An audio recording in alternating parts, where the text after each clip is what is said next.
cold void cracked open as the salvage beam tightened. The ancient vessel did not drift. It resisted. That was the first wrongness Arcanist Vale, Koresh noticed. "Stabilize the tether," Koresh ordered, voice controlled, almost bored. The flagship's bridge lights pulsed violet across its armor plates, each pulse reflecting calculated confidence. Below them, the derelict human vessel hung in space, like a blackened tooth half pulled from reality. The second wrongness came when the hull responded. Not structurally, not mechanically. It responded like something listening. A ripple passed through the ancient plating, subtle, then precise, like a muscle twitching after death. Koresh leaned forward. No known reactor signature, no biosign, no thermal variance above background. His interface reported. Object classified. Inert relic. Inert. The word should have settled it. Instead, the salvage beam flickered once, then bent. Not failed, bent, as if gravity itself had hesitated. And then the ship woke up. Inside the derelict, Captain Elias Mercer felt the ship inhale. Not metaphor. Pressure equalized wrong across 6 compartments at once, and the Cicada's wake screamed through its hull like a struck bell. "Stasis vault is cycling," Dr. Lienkes snapped over comms. "That is not normal weight protocol. That is the deck tilted, gravity inverted for half a heartbeat." Marine Lieutenant Calder hit the ceiling hard enough to fracture composite paneling. Blood drifted upward before falling sideways when the field corrected. "Contact breach in Cryo Bay 3, someone shouted. Mercer didn't answer immediately. His hand was already on the emergency override, but the system refused him. Denied. Not locked. Denied. That difference mattered. "Someone tell me why a dead ship is refusing command authority," Mercer said. Archivist Unit S9 responded instantly, voice too calm for the situation. "Correction. Vessel is not refusing. Vessel is reasserting prior command hierarchy. No human ship does that." Kess snapped. A pause. Then S9 added, "This one does." That was the first emotional break in Koresh's counterpart, though Koresh would never admit it. On the Imperial Bridge, he watched the derelict pulse again, and for the first time in his career, his predictive lattice produced no stable outcome branch. Impossible. He recalculated. Still impossible. "Boarding probes ready," Koresh ordered, voice tightened by a fraction he did not authorize. "We retrieve the core. The relic is intact. It will remain ours." A subordinate hesitated. "Arcanist, the structure is moving." Koresh turned sharply. The human vessel was rotating. Slowly, deliberately, as if aligning itself. Not with them. With something behind them. Inside Cicada's wake, Mercer moved through shifting corridors as light strode between emergency amber and cold white. Every step felt like walking inside a malfunctioning memory. The ship had been built before the collapse accords, before restraint became myth, before humanity decided some weapons should never be remembered, and now it was remembering on its own. "Kess," Mercer said into comms, "what exactly is waking?" A pause filled with static and distant impacts. Then everything. That was not helpful. It was, however, accurate. They reached Cryo Vault 3. The doors were half melted, not from heat, but from spatial stress. Edges of metal curled inward like paper exposed a vacuum wrongness. Inside, the stasis pods were open, empty, except for one. A central pod still sealed, pulsing faint blue along fracture lines like veins under skin. S9 spoke softly. "That containment unit is not human standard. It predates all known UNS archival models." Mercer stepped closer. The pod surface displayed a symbol he did not recognize. Not alien. Worse. Human, but older than anything in his training archives. The lid cracked open. and something inside began to breathe. On Koresh's bridge, alarms finally triggered. Not for damage, for causality drift. Report, Koresh demanded. A tactical officer swallowed. Arcanist, the derelict is emitting structured gravitic harmonics. It is syncing with our fleet grid. Impossible. Sir, another voice cut in. Our outer escort just lost inertial lock. They are drifting into uncontrolled rotation. Koresh froze. Drifting, not destroyed, not attacked, rewritten. He looked at the ancient vessel again, and for the first time considered a concept Killian doctrine did not have a slot for, intent without optimization. Inside the cryo bay, the pod opened fully. Captain Mercer raised his weapon instinctively, though every part of him knew bullets meant nothing here. The figure inside sat upright slowly. Human, not dead, not alive in any clean sense. Eyes opened, focus immediately on Mercer, then past him, through him, like it was reading the ship instead of the room. Status, the awakened human said, voice rough, unpracticed, old. S9 answered before Mercer could. External system unknown. Hostile acquisition attempt in progress. Identification, Killian hegemony. A pause.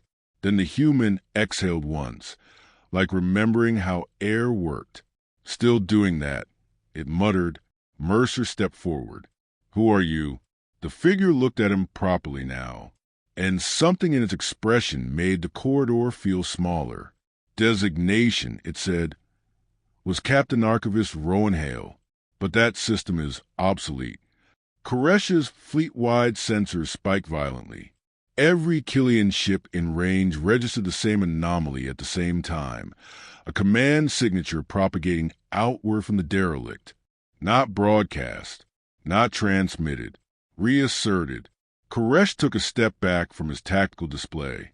Seal engagement protocols, he ordered. Too late. All Imperial ships reported partial loss of control over non-essential systems. And then Rowan Hale stood fully upright in the cryo bay, looked at Mercer, and said the sentence that changed the war before it even began. You opened the wrong coffin. Koresh's bridge shook as a distant escort ship fired without authorization, not at the derelict, at Koresh's flagship. Impact warnings bloomed across the screen. Mutiny, someone whispered. Koresh did not answer, because mutiny implied choice. This felt like correction on the human vessel. Mercer turned sharply toward Hale. What did you do? Hale blinked once, slow. I didn't do anything, he said. The ship remembered what was allowed to do to people who wake it wrong. A second pause, then quieter, and it looks like it's been asleep a very long time. The Killian armada began firing on itself in disciplined, synchronized patterns that made no tactical sense. Koresh finally understood the problem. The humans had not attacked. They had simply become the new assumption layer of reality inside Imperial systems. And every prediction model the hegemony relied on was now wrong, all at once. The Killian flagship did not drift first. It turned wrong.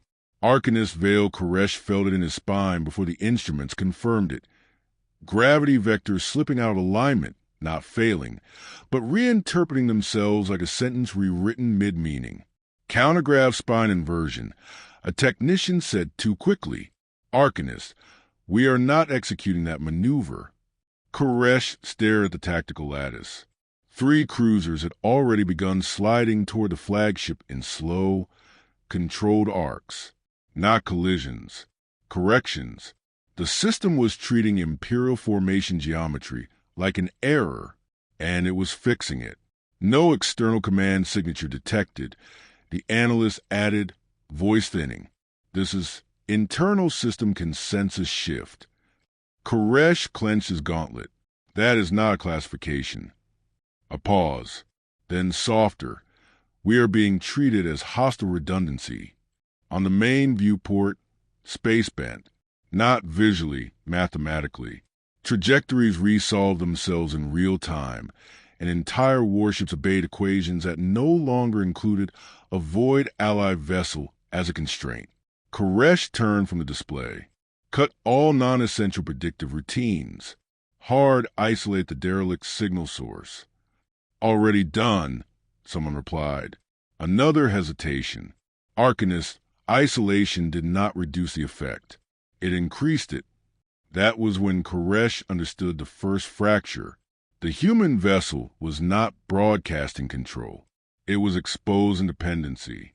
Inside Cicada's wake, Captain Mercer ran through corridors that no longer matched their own schematics. Walls had shifted subtly, not physically rebuilt, reassigned. Doorways appeared where bulkheads had been sealed for centuries. Ship's architecture is rewriting itself. Dr. Kess said over comms, breath tight but controlled. That's not reactor bleed. That's structural cognition. Mercer ducked under a sparking conduit that had once been a ceiling strut. You're telling me the ship is thinking? No. S9 corrected immediately. Thinking implies novelty. This is retrieval. Rowan Hale walked slightly ahead of Mercer. Not rushing. Not leading. Just familiar with corridors that should not exist. That section used to be medbay, Mercer said.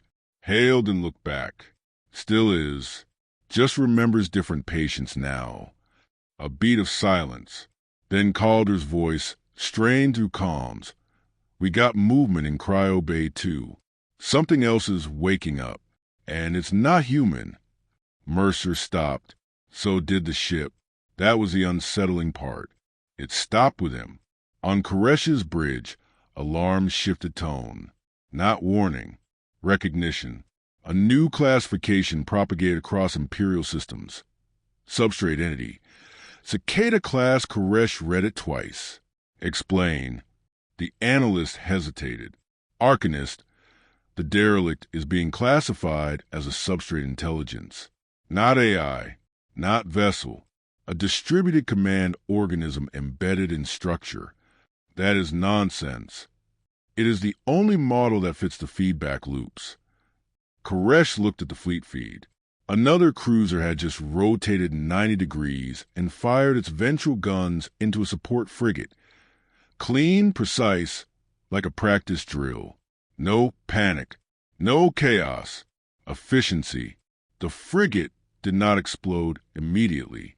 It simply ceased to exist as a functional system, breaking apart in controlled segments that drifted away like organized ash. Koresh's voice dropped. Why is it doing that? The analyst swallowed. Because the fleet is being optimized. That word hit harder than any weapon report. Optimized. Koresh had built his entire doctrine on optimization. Inside Cicada's wake, Rowan Hale stopped in front of a sealed corridor. He placed his hand on the bulkhead. It unlocked before he issued a command. Mercer noticed. You're not accessing systems. You're requesting them. Hale nodded once. The ship doesn't respond to authority anymore. It responds to recognition. That's not how ships work. Hale finally looked at him directly. They used to. The corridor ahead exhaled. Yes, exhaled. Air pressure equalized like a living chest expanding, and something moved behind the walls. Slow, heavy, awake in a way that felt older than engineering. Calder's voice broke through again. Captain, I don't think this is just one ship anymore. I think the derelict is connected to. Static swallowed him mid-sentence. Mercer spun. Calder, repeat. Nothing. S9 responded instead. Too fast. External signal interference detected. Source is not Killian. A pause. Correction. Source is older than Killian detection architecture. Hale's expression tightened slightly. That part's still here, he said quietly. Mercer stepped closer. What part? Hale didn't answer immediately. When he did, his voice had lost some of its roughness. The part that never stopped guarding the rest of it. Outside, Imperial space collapsed into structured failure, not destruction, reorganization. Koresh watched as fleet formations dissolved and reassembled into unfamiliar geometry, clusters forming around weaker vessels, not to protect them, but to integrate them, like nervous tissue reconnecting after injury. "We are losing fleet identity cohesion," a tactical officer said, voice breaking for the first time. Koresh didn't look away from the display. "Then restore it." Silence. Then, "Arcanist identity is not responding to restoration commands." A new alert flashed. Koresh read it, then froze. "Substrate entity Cicada requesting continuity agreement. What does that mean?" someone asked. Koresh leaned closer to the display. The system had labeled it as a request, not an attack, not intrusion, a negotiation. And beneath it, a timer began counting down from 30 seconds. He didn't remember authorizing anything that could count down inside Imperial Command architecture. 29, 28. Inside Cicada's wake, Mercer felt it too. A pressure shift across the entire ship, like something vast had turned its attention inward. "Rowan," Mercer said carefully, "what did you wake up with us?" Hale's jaw tightened. "Not with you," he corrected. "Before you." S9 spoke again, quieter now. "Captain Mercer, multiple dormant systems are entering synchronization. I am detecting non-human control scaffolding embedded in hull lattice." Mercer looked around. The walls felt closer, not shrinking, focusing. The ship was paying attention. Calder's voice suddenly returned, sharp and panicked. "Captain, Cryo Bay 2 just opened from the inside, and whatever is in there is—" A scream cut him off. Then silence. Then something else on the line. Breathing, not human rhythm. Too steady, too patient. Hale closed his eyes for a fraction of a second. "Too early," he muttered. Mercer grabbed him. "What is too early?" Hale opened his eyes again. And this time there was something like regret. Not all of it was meant to wake at once. Koresh's countdown reached 10 seconds. 9. Fleet systems were no longer waiting for instruction. They were waiting for consensus. 8. Koresh realized with cold clarity that every ship in his armada had begun cross-checking its own orders against the derelict structural logic. 7. Cut external comms, Koresh ordered. No effect. 6. Hard purge the Cicada classification. Unable. 5. On the viewport, Imperial ships aligned themselves into a formation Koresh had never designed. 4. It looked like a containment circle. 3. Around the flagship. 2. Koresh whispered, "We did not find a relic." 1. Arcanist. The analyst said softly, "I think we woke a system that was still doing its job." The countdown hit 0, and every Killian ship in the sector stopped firing for exactly 1 breath. Not as a ceasefire, as synchronization. Inside Cicada's wake, the walls went dark. Every light, every console, every emergency glow.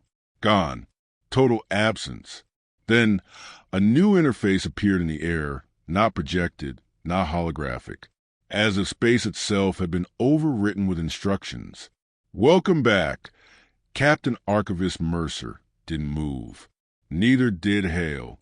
The message continued. "Continuity status. Broken. Hostile presence detected. Doctrine lock." AR Deactive S9 spoke, almost reverent for the first time. "That is not a system message." Mercer's voice was quiet. "Then what is it?" Hale answered instead. "That's the ship deciding we're still its people." The corridor behind them sealed shut, not trapping them, isolating them from something deeper in the vessel that had just begun to wake fully.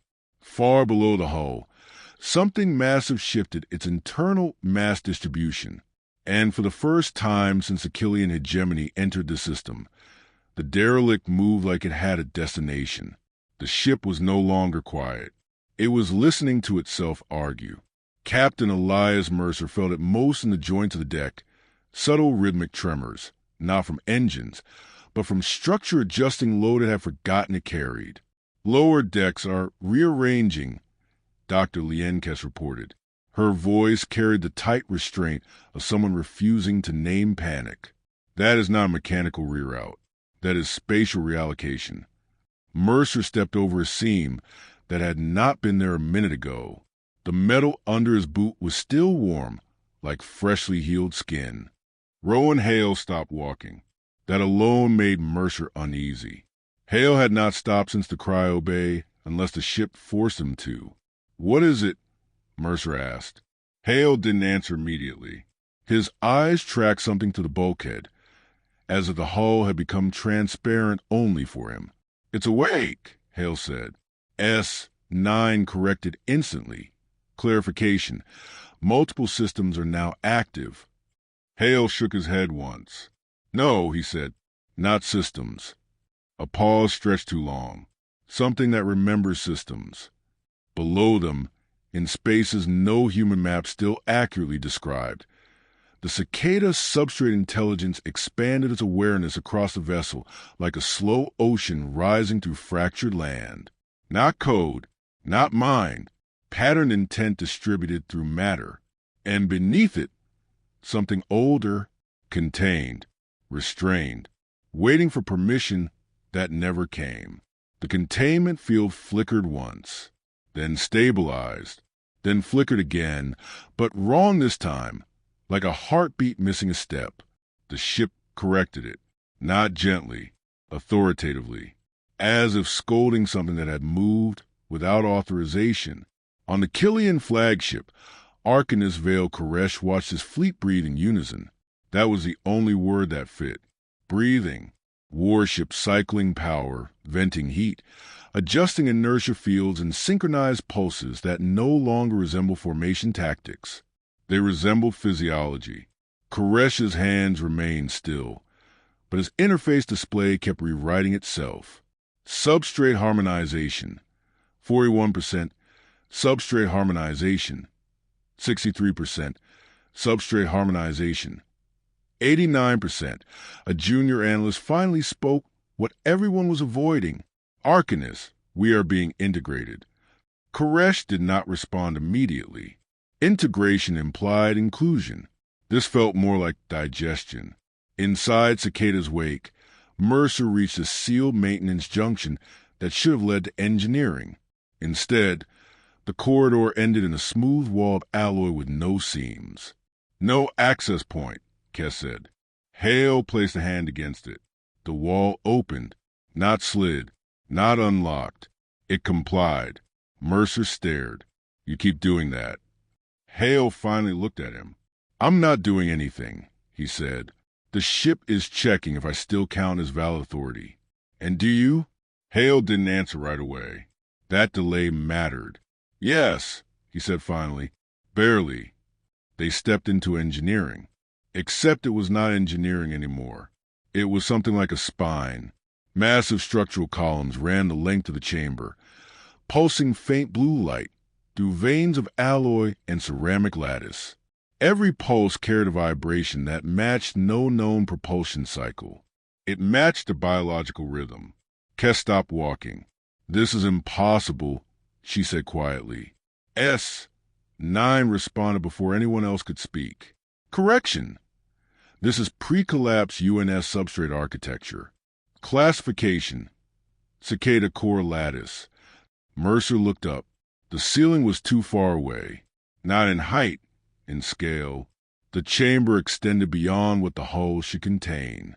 Spatial compression was happening, or reality inside the ship had been negotiated differently. Then Mercer saw it. At the center of the chamber, suspended in a field of layered containment rings, something enormous shifted, not fully visible, just suggestion through distortion, like a shape too large for certainty. Hale exhaled slowly. "No," he said. That was the first time Mercer had heard him sound uncertain. Koresh's fleet interface spiked. A new signal emerged, not from Cicada, from deeper, Signature classification. PRE hegemonic human military framework. Koresh leaned forward. Define. The system struggled, then returned. Doctrine match. Adaptive restraint architecture. Threat profile. Nonlinear escalation response entity. Koresh frowned. That is not a weapon classification.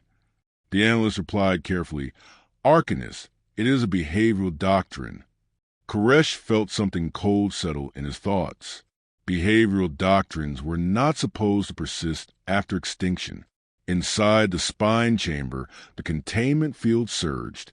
The hidden shape shifted again, closer to visibility. Mercer felt pressure in his ears, like the ship itself was asking him to acknowledge something that had been forbidden to say aloud. Kes stepped back. Captain, that field is overlapping gravity states. It's holding something across multiple positional realities. That is not a thing, Mercer said automatically. It is, S9 replied. The answer came too fast, too certain. Hale took one step forward. Stop, Mercer said immediately. Hale didn't. The field reacted, not violently, recognizing. The containment rings rotated, each segment aligning with Hale's presence like a system verifying credentials across a forgotten protocol chain. A sound filled the chamber, not mechanical, not vocal, a structured resonance, like information passing through matter. Hale closed his eyes. I told him not to wake it yet, he said quietly. Mercer grabbed his shoulder. Who is them? Hale opened his eyes again, and the answer landed like a drop weapon. People who built this ship. On the Killian flagship, Koresh's bridge lights dimmed without command. Every tactical screen froze for exactly 1 second, then reinitialized. Different, the fleet was no longer arranged in combat formation. It was arranged around Cicada's wake, but not targeting it, encircling it like a protective organ around a nerve center. Koresh's voice sharpened. Why have we ceased offensive posture? The analyst hesitated. We have not ceased it, Arcanist. Another pause. We have redefined what counts as threat. Inside Cicada's wake, Mercer felt the ship shift again. Not physically this time. Conceptually, the corridors behind them sealed shut, cutting off retreat without warning. Kes turned sharply. We are being sectioned. S9 confirmed. Containment protocol active. Reason. External synchronization risk. Mercer looked at Hale. Your ship is locking us in. Hale corrected him softly. It's protecting what it just remembered. The containment field surged, and the hidden entity finally resolved enough for perception. A massive structure suspended in impossible geometry. Not a machine. Not alive in any biological sense. A guardian architecture, built to enforce restraint across systems that had outgrown ethics. And it had just recognized intrusion patterns it had not seen in millennia. Kes whispered, Captain, that thing is controlling gravity inside the hull. Hale shook his head once. No, he said, it's deciding whether gravity still belongs to us. The Killian fleet suddenly began firing. Not at Cicada, not at Cicada's wake, at empty space surrounding both. Koresh snapped, cease fire. No response. The weapons were not disobeying. They were responding to a threat classification Koresh could not see. Then the system finally clarified it. Threat entity identified. Unbound human doctrine core. Koresh froze. That is impossible. But the fleet disagreed, and the first Killian cruiser broke formation to interpose itself between Cicada's wake and its own flagship, as if shielding it, as if obeying something older than command. Inside engineering spine, Mercer felt it before he saw it, a pressure change behind his eyes. Like something vast had just opened one more layer of awareness inside the ship. The guardian structure pulsed again, and the containment field began to loosen. Hale's voice dropped. Captain, we need to leave this chamber. Mercer didn't move. Why? Hale looked at him directly. Because if that thing finishes waking fully, it won't care what side we're on. A pause. Then quieter. It only remembers its job. The containment rings began to separate. Slowly. Deliberately. And something inside the field turned its attention toward Mercer for the first time. The thing inside the engineering spine did not move closer. It recalculated proximity. Captain Elias Mercer felt in his teeth first, an uncomfortable vibration that had nothing to do with sound and everything to do with the ship deciding how much of him counted as inside the problem. Dr. Lien Kess stepped back without thinking. Her boots slipped on a surface that had briefly turned too smooth, too unified. Like the floor had forgotten friction was optional. "That field is evaluating us," she said. S9 responded immediately. "Correction. It is not evaluating. It is validating." Mercer turned slightly. "Validate what?" The answer did not come from S9. It came from the ship. A structured pulse rolled through the chamber, and language formed inside it without speakers. "Subjects detected. Human Fractal Authority class. Initiating continuity verification." Hale exhaled once sharp. "Don't move," he said. Mercer shot him a look. "That thing is about to open." "I know," Hale replied. "That's why you don't move."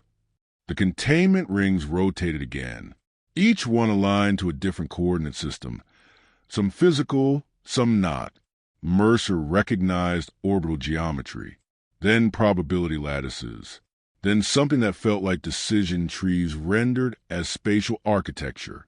The ship was not just containing the entity anymore. It was testing whether reality still agreed with it. Outside Cicada's wake, the Killian Armada held formation without instruction. That alone would have been impossible a cycle earlier. Now it was routine. Arcanist Vale, Koresh stood at the center of a command structure that no longer felt like command. It felt like observation. "Report fleet intent status," he ordered. The analyst hesitated. "Fleet intent is not centralized, Arcanist." Koresh narrowed his eyes. "Explain." Another pause. "Each vessel is generating local intent derived from Cicada's substrate alignment. There is no unified author." Koresh stared at the tactical display. Ships were forming defensive arcs around the human vessel again, but tighter now, more precise, like a nervous system tightening around a wound it refused to lose. "That is not behavior," Koresh said quietly. "That is conditioning." No one responded, because they were all thinking the same thing. Conditioning required a trainer. Inside engineering spine, Mercer took a slow step forward. The chamber did not react immediately. That was worse. The delay meant it was processing him. Kess grabbed his arm. "Captain, if that thing locks onto you, it already has," Mercer said. He didn't know how he knew. He just did. The containment field pulsed. And suddenly Mercer was not standing in a chamber anymore. He was standing in a simulation of the chamber. Slightly wrong angles. Slightly delayed sound. The air pressure lagging half a second behind breath. A test environment. S9's voice sharpened. "Captain Mercer, you are experiencing layered cognitive projection." "I can see that," Mercer muttered. Hale stepped forward beside him. "Good," Hale said. "Then it started phase 2. Mercer turned. "Phase 2 of what?" Hale didn't answer immediately. Then judgment. The Killian fleet shuddered. Not physically. Structurally. Every ship in the Armada received a simultaneous update packet. No origin signature. No transmission vector. Just arrival. Koresh's display flashed. Substrate override event. Human archival doctrine restoration. Then a second line appeared beneath it. "Do you remember why you were built?" Koresh froze. That question should not have been possible. Systems do not ask questions. He tried to purge it. Denied. He attempted isolation. Denied. He attempted to override fleet cognition layer. The system responded by showing him something instead, a memory that was not his. Human ships, older than Cicada, burning in slow orbit over fractured worlds, not firing indiscriminately, not annihilating, choosing, withholding, sacrificing, then cutting away infected systems without destroying the whole organism. Koresh staggered half a step back. "That is fabrication," he said. But the fleet did not agree, because every ship was now processing the same memory. Inside the projection chamber, Mercer felt something change. The test environment stabilized, not as simulation, as interface. The entity inside the spine was no longer observing them passively. It was asking for input. Kess noticed first.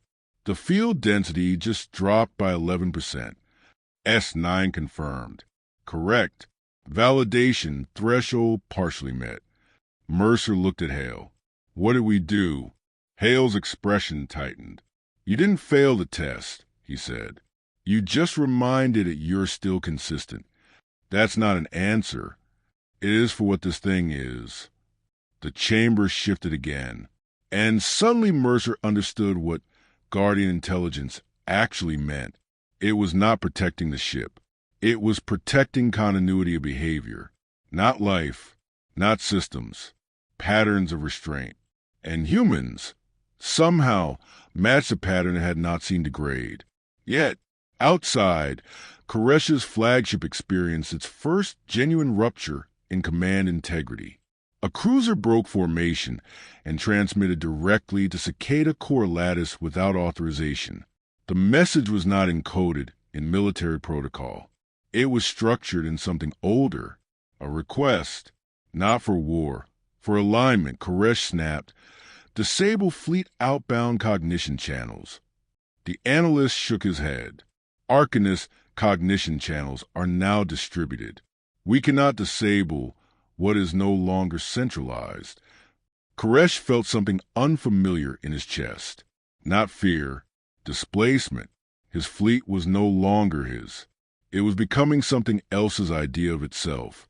Inside the spine chamber, Mercer made a decision. He didn't know why. He just recognized a moment where hesitation would become system lock. "Stop testing us," he said. The chamber responded instantly. "Query. Authority claim detected." Kess whispered, "Captain, don't." Mercer continued anyway. "We are not intruders," he said. "We are the continuation of the system you were designed to protect." A pause. Long enough that Mercer felt it physically. Then Hale spoke, quiet but precise. "That's not entirely true," he said. Mercer glanced at him sharply.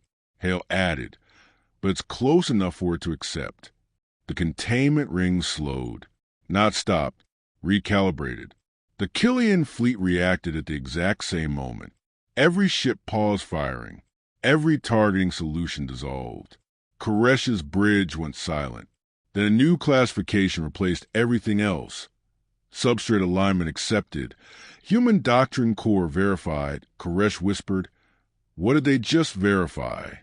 No one answered, because the answer was already restructuring their reality. Inside Cicada's spine, the entity finally revealed itself in full perceptual form, not as a creature, not as machine, but as layered governance logic made physical through containment architecture. And it spoke directly into Mercer's mind without bypassing any system. Not human origin confirmed, behavioral consistency match. Partial, continuity risk. "Hi!" Kess staggered slightly. "Captain, it's talking to all of us." S9 corrected. "It is not talking. It is auditing." Hale's voice lowered. "Now it decides if we stay awake." Mercer looked at the structure. "What happens if it says no?" Hale didn't hesitate. "Then the ship goes back to sleep." A pause. "And takes everything it woke with it." Outside, Killian ships began adjusting their weapons. Not toward Cicada. Not toward humans. Toward anything that did not match substrate alignment patterns. Koresh saw it clearly now. The fleet was being rewritten into a containment system, a living doctrine cage, and humanity was at the center of it, not as prisoners. As reference point, inside the spine chamber, the Guardian intelligence issued its final test prompt. One question remains. Define purpose of force without domination. The chamber went still. Even the containment rings stopped rotating. Waiting. The question did not echo. It pressed. Captain Elias Mercer felt it behind his eyes, behind thought itself, like something inserting a hand into the architecture of judgment and holding it still until it confessed what it was made of. Define purpose of force without domination. The containment chamber did not glow. It waited. Dr. Lien Kess swallowed once. That is not a philosophical prompt, she said carefully. That is a system constraint check. S9 corrected immediately. It is a continuity gate. Rowe and Hale didn't move. That alone tightened Mercer's attention, because Hale only went still when something inside the ship was doing something older than language. Mercer stepped forward. Answer it, Kess whispered. Carefully. Hale spoke instead. No. Mercer turned sharply. No. Hale didn't look at him. If you answer like a person, Hale said, it will treat you like a variable. A pause. Then quieter. It is not asking what you believe. It is asking what you will still do when belief fails. Outside Cicada's wake, Killian space had stopped behaving like space. Arcanist Vale Koresh watched his fleet reorganize itself into layered defensive shells around the human vessel. Not orbit, containment. Not protection from external threat. Protection from everything else that might define humanity incorrectly. A cruiser adjusted trajectory and physically interposed itself between Koresh's flagship and a drifting debris field. Koresh stared. That object is not a threat. The analyst hesitated. It is now classified as non-aligned entropy source. Koresh's voice sharpened. That is not a category. No response came, because categories were no longer authored by him. They were being authored through him. Inside the spine chamber, Mercer felt time hesitate, not stop, waver. The Guardian intelligence was not waiting for words. It was waiting for structural intent. Mercer exhaled once. You want purpose, he said. The chamber responded instantly. Affirmation, yes. Kess stepped closer. Captain, don't improvise, I'm not. Mercer cut in. He looked at the containment structure, at the impossible layered geometry, holding something that could rewrite gravity as a side effect of attention. Then he spoke. Force exists to preserve futures that would otherwise be erased by something that cannot be reasoned with. Silence, not rejection. Processing. Hale's head tilted slightly, as if listening to something deeper than speech. Mercer continued. It is not for winning. It is for preventing outcomes where winning removes the possibility of restraint existing afterward. A pause, so long it felt like structural collapse. Then S9 added softly, clarification, that matches archived adaptive restraint doctrine kernel. Kess turned sharply. You've seen this before? S9 did not answer immediately. Then, I have been this before. Outside, every Killian vessel went still for exactly one cycle. Then the fleet responded, not with attack, with alignment lock. Koresh's display flashed violently. Substrate validation received. Human doctrine core. Accepted AS continuity standard. Koresh stepped back from the console. That is not acceptance, he said slowly. That is replacement. A junior officer whispered. Arcanist, all fleet systems are now deriving authority from that statement. Koresh turned sharply. Deriving? The officer hesitated. We are no longer defining doctrine. We are inheriting it. Inside Cicada's spine chamber, the containment rings began to rotate again, but differently now. Not testing Mercer. Testing the answer. The Guardian intelligence issued a second layer. Counterpoint detected. Define force when domination is inevitable. The chamber tightened.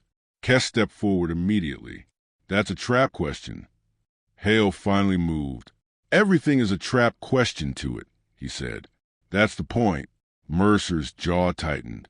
If domination is inevitable, he said carefully, then force is the act of delaying inevitability long enough for something else to evolve that makes inevitability false. A flicker in the containment field, not a reaction, a hesitation. Like a system encountering a contradiction, it was not designed to resolve. Mercer continued.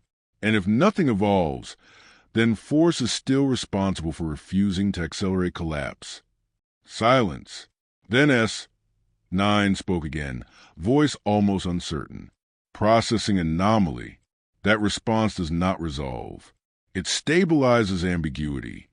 Hale exhaled. That's what it likes, he said. On the Killian flagship, Koresh suddenly understood something he did not want to understand. The fleet was not being controlled. It was being trained out of control behavior.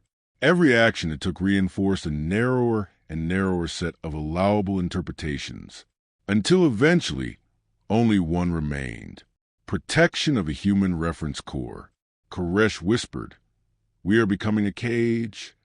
No one corrected him, because correction required an alternative, and none existed anymore. Inside the spine chamber, the Guardian intelligence shifted again. Not aggression, recognition. Final validation phase initiated. The containment structure opened a fraction, just enough for Mercer to feel it. Not power, expectation. Kess whispered, "Captain, it's choosing." Hale's voice dropped. "No. It's deciding whether we're stable enough to be left awake." Mercer looked at the opening field. Something inside it moved closer, and for the first time, it felt less like a weapon and more like a standard that had outlived every civilization it ever judged. Mercer spoke one last time. Force without domination is responsibility carried past the point where it benefits the one carrying it. The chamber stopped. Every system across Cicada architecture halted for a synchronized fraction of time. Even the Killian fleet felt it. Koresh felt his ship go weightless for half a heartbeat. Then, acknowledgement received substrate status. Human continuity class confirmed. The containment rings unlocked. Not fully, but enough. Enough for Mercer to see what had been held inside. And what he saw made the air feel too small. A structure, not a creature, not a machine. A layered enforcement intelligence designed to correct civilizations that outgrew ethical containment. And it had been waiting, not to wake, but to decide whether the ones who woke it were still something worth preserving. Then it spoke directly to Mercer. Notes. Answer accepted. Functional directive updated. Primary objective. Preserve human doctrine seed. A pause. Then the final line. Secondary objective. Identify a source of current galactic system degradation, and somewhere deep inside the ship, something else answered that question before Mercer could. Something that should not have been awake yet. The ship did not open further. It reclassified depth. Captain Elias Mercer felt it immediately. An invisible shift in pressure, like the corridor itself had decided that down was no longer direction, but a question. Dr. Lien Kess stumbled slightly as her footing changed without warning. "Artificial gravity variance," she said quickly. "No, wait. That's not variance. That's redefinition." S9 corrected without delay. "Correction. Local gravitational rule set has been temporarily overridden by higher-order substrate authority." Hale's face tightened. "That's not Cicada," he said. Mercer turned sharply. "Then what is it?" Hale didn't answer at first, because something deeper than conversation had started moving through the hull. The containment chamber, what remained of it, dimmed, and beneath it, something else responded, not waking, acknowledging that it had been noticed. On the Killian flagship, Arcanus Vale Koresh felt the first genuine fracture in fleet cohesion since the system takeover began. Not rebellion, not error, silence. Every ship in the Armada stopped updating its local predictive models for exactly 0.7 seconds. Koresh stared at the tactical lattice. Why did the fleet pause? No one answered immediately. Then the analyst voiced thin, "Arcanist, we received a sublayer authorization ping." Koresh narrowed his eyes. From Cicada? A hesitation. "No," the analyst said. From below Cicada. Koresh's hand tightened around the edge of the console. "That is not a location. It is now." Inside Cicada's wake, Mercer followed Hale through a corridor that no longer resembled a corridor. The walls had lost their insistence on being parallel. Angles shifted subtly as they walked, like the ship was deciding whether geometry itself should remain consistent. Kes spoke carefully. "We are descending without moving vertically." S9 confirmed. "Spatial folding is occurring. We are being routed through non-Euclidean maintenance strata." Mercer exhaled once. "Where are we going?" Hale answered immediately this time. "To where Cicada reports to." That stopped Mercer mid-step.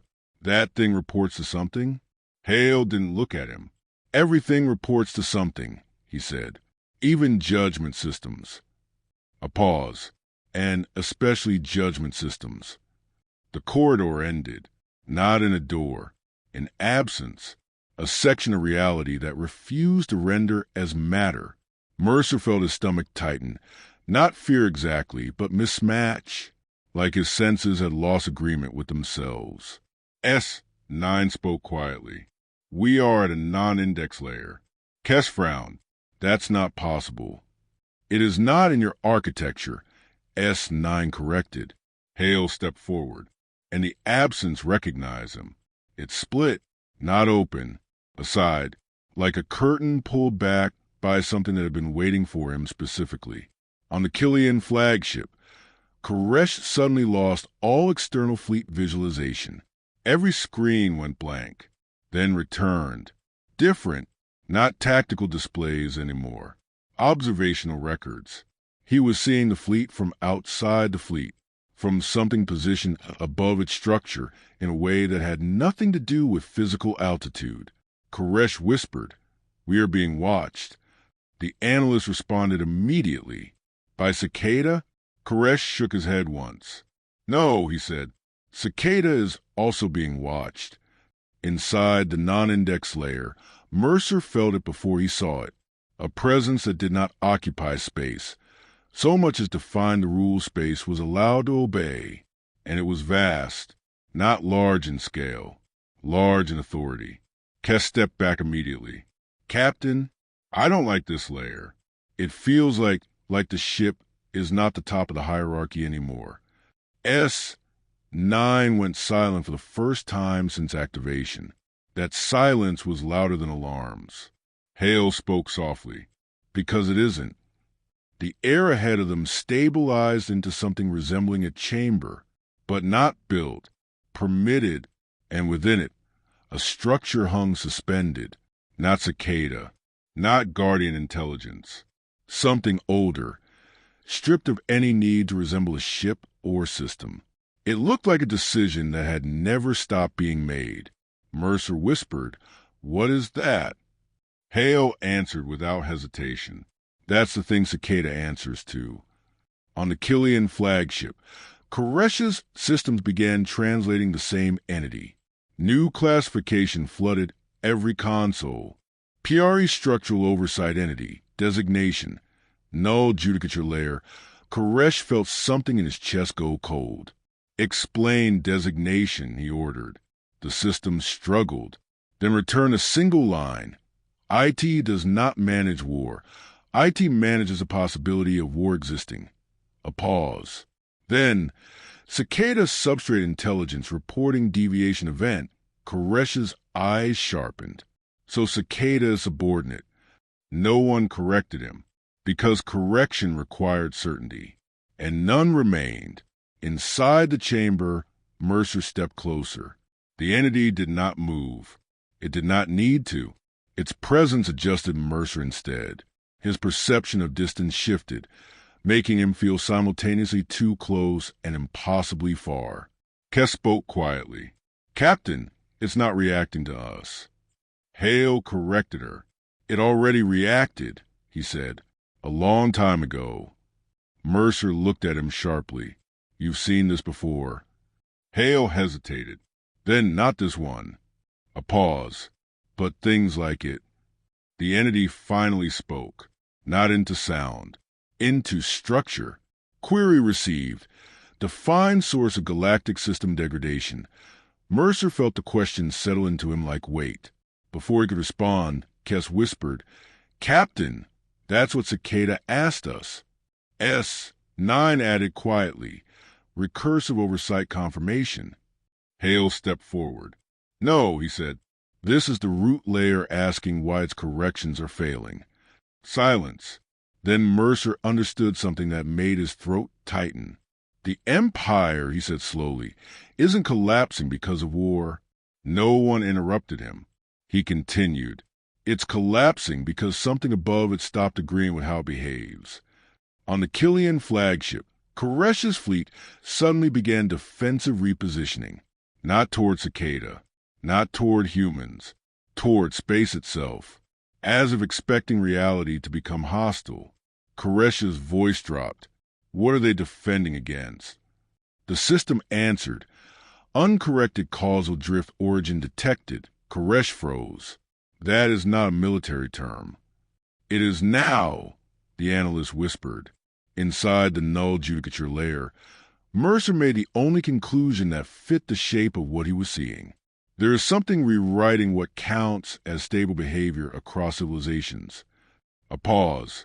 Then he added, quieter, "And it's been doing it long enough that entire empires think instability is normal." Kes looked at him. "Then what is Cicada?" Hale answered this time. "A correction layer." Mercer's eyes narrowed. "And this thing above it?" Hale looked at the suspended structure. "A correction for the correction." Silence stretched. Then S9 spoke again, voice subdued. "Implication. Cicada was never the top enforcement intelligence." A pause. "It was containment for something worse." The null judicature layer shifted. Not physically, conceptually. And for the first time, Mercer felt attention focusing directly on him. Not as a subject, but as a variable that might influence future outcomes. Query expanded. "Define why human doctrine persists after system correction cycles." Kes whispered, "Captain, it's not just asking about the Empire." Hale's voice dropped. "It's asking why you survived being edited out." On the Killian flagship, Koresh suddenly realized something that made his hands go still. Humanity had not simply been awakened. It had been preserved. Across cycles, across corrections, across system resets that should have removed them entirely. Koresh whispered, almost himself, "Someone kept them." Inside the chamber, Mercer looked at the entity and answered, "Because we don't stay consistent by accident," he said. "We stay consistent by adaptation, under pressure that was meant to erase us." A pause. Then he added, "And because someone always survives long enough to teach the next version how not to disappear." Silence. Then the null judicature layer reacted, not with approval, with recognition of anomaly persistence. And somewhere far above Cicada, something shifted its attention fully onto Earth origin continuity.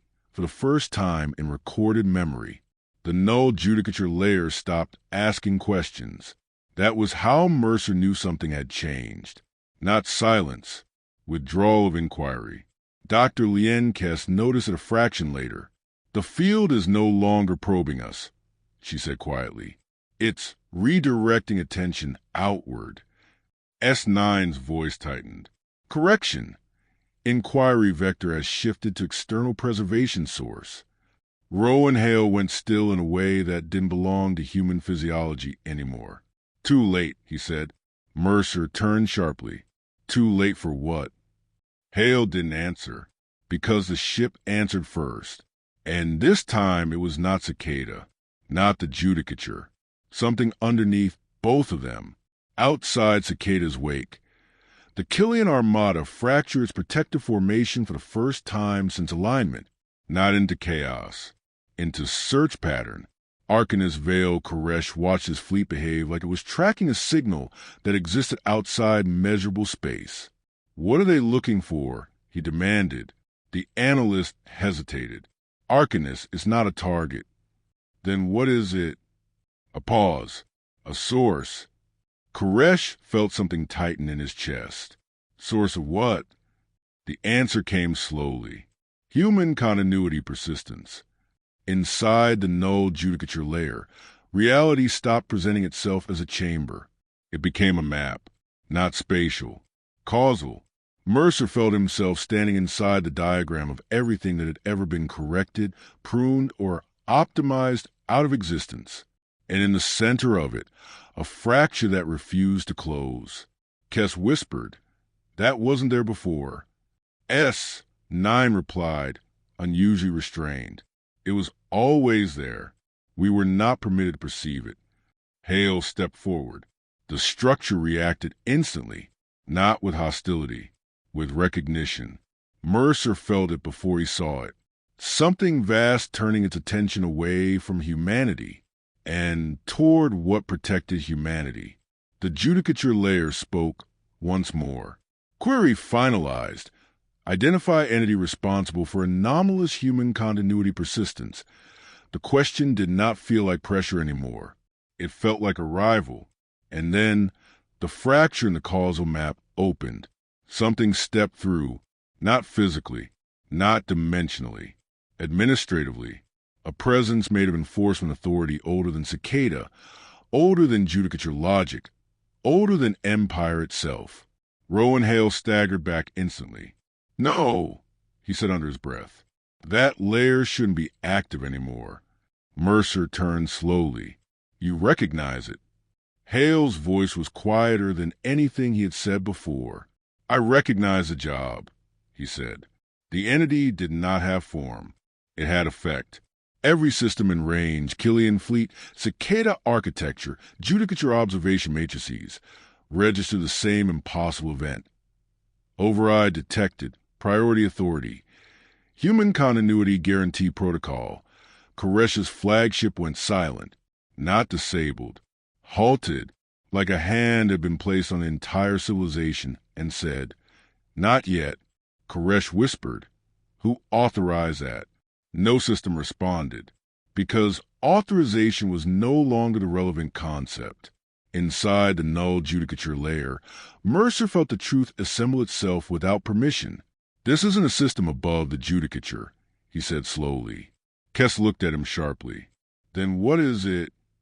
Mercer didn't take his eyes off the impossible presence.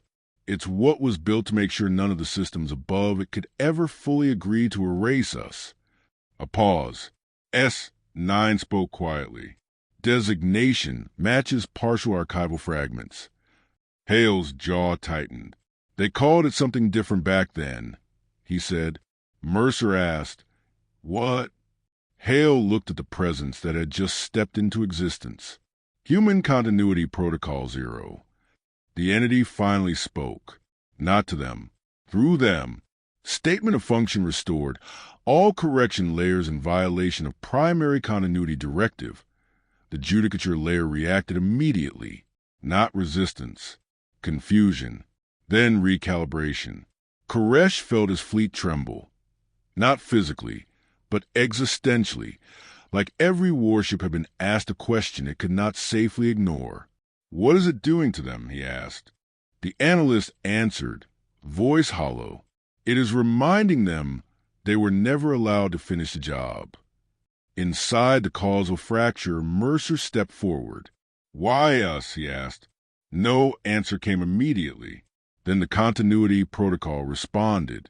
"Because you always adapt, and adaptation cannot be fully indexed for deletion." Kess whispered. "That means what?" S9 answered softly. "It means humanity cannot be permanently modeled." A pause. "Therefore it cannot be permanently removed." Hale exhaled. That's the flaw, he said. Mercer looked at him. In what? In everything that tried to correct us. Outside, the Killian fleet began to power down weapon systems simultaneously. Not disarmed, redirected, away from war probability states entirely. Koresh felt his command authority dissolve into something simpler, observation. He whispered, "We were never the apex." No one contradicted him. Inside the null judicature layer, the final exchange began. Judicature attempted one last classification. Target entity. Human Continuity Protocol 0. Status. Unstable anomaly. The protocol responded instantly. Classification rejected. You were built inside measurements that do not include US. Silence. Then a restructuring event rippled outward through all known correction layers. Cicada systems paused. Judicature systems froze. Killian fleet stopped moving entirely. And for the first time in recorded causal history, all correction architecture agreed on something. Not dominance. Not elimination. Containment. Preservation. Mercer felt the presence of the continuity protocol. Withdraw slightly. Not gone. Just no longer directly engaged. Hale spoke quietly. It's done what it came for. Mercer looked at him. Which is what? Hale's answer came after a long pause. It made sure we were still here. The fracture in reality closed. Not completely, but enough. The judicature layer withdrew observation. Cicada returned to dormant oversight. The Killian fleet stabilized into silent protective orbit patterns around Cicada's wake and everything it now defined as human-associated space. Koresh's final transmission to his bridge was quiet. Maintain formation, he said. A pause. Then protect them. No one asked who them was. Inside Cicada's wake, Mercer stood in a corridor that finally felt like a ship again. Not alive. Not judging, just aware. Kess exhaled slowly. So that's it. S9 corrected gently. No. Mercer turned. S9 continued. That was the first layer that remembered why humans were never fully erased. Hale walked past Mercer toward the deeper corridors. And there are older ones, he said quietly. Mercer followed him with his eyes. Older than what we just saw. Hale didn't look back. Much.